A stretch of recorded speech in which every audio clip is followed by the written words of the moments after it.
হে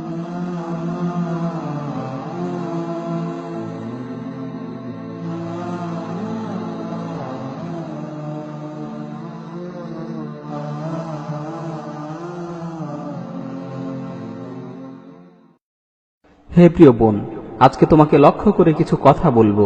হে বোন, এমন এক মুহূর্তে তোমাকে লক্ষ্য করে এই কথাগুলো বলছি যখন সর্বত্রই ফিতনার ছড়াছড়ি, জাহিলিয়াতের আধারে গোটা সমাজ অন্ধকারচ্ছন্ন হয়ে আছে। কাফের মুশরিকরা মুসলিম নারীদেরকে নিয়ে ষড়যন্ত্র করছে। হে বোন, ইসলামে নারীর অবদান অনস্বীকার্য, কারণ মুসলিম নারীরাই হলো আদর্শ সমাজ বিনির্মাণের কারিগর। হে বোন, মুহাম্মদ সাল্লাল্লাহু আলাইহি ওয়াসাল্লামের শ্রেষ্ঠ উম্মতকে তোমরাই মাতৃত্বের ভালোবাসা দিয়ে লালন পালন করেছো।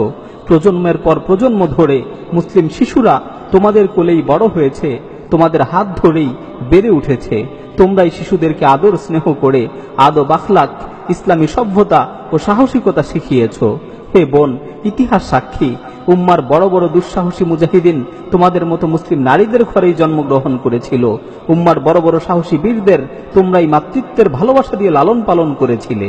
মুহাম্মদ বিন কাসিম, তারেক বিন জিয়াদ ও সালাহুদ্দিন আইয়ুবী রাহিমাহুমুল্লাহ এর মতো বড় বড় বীর মুজাহিদদের তোমরাই সাহসিকতা শিখিয়েছিলে, যার ফলে তারা ইতিহাস খ্যাত বীর হয়েছে, বিশ্বের প্রতিটি প্রান্তে প্রান্তে কালেমার ঝান্ডাকে সমুন্নত করেছে। হে বোন, ইমাম আবু হানিফা রাহিমাহুল্লাহ এর মতো যুগ শ্রেষ্ঠ ফকিহকে কে গর্ভে ধারণ করেছে?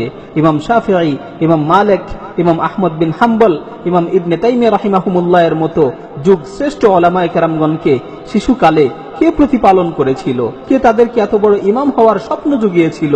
হে বোন, তোমরাই তাদেরকে উত্তম ভাবে প্রতিপালন করেছিলে, যার ফলে তারা যুগ শ্রেষ্ঠ আলেম হয়েছেন, জগৎ বিখ্যাত ইমাম হয়েছেন। হে বোন, আদর্শ সমাজ বিনির্মাণে মুসলিম নারীদের অনেক ভূমিকা রয়েছে। গোটা মুসলিম উম্মাহ মুসলিম মায়েদের কাছে চিরকাল ঋণী হয়ে থাকবে। হে বোন, কাফের মুশরিকেরা তোমার এই সোনালী ঐতিহ্যকে নষ্ট করার জন্য তোমার বিরুদ্ধে গভীর ষড়যন্ত্র করেছে।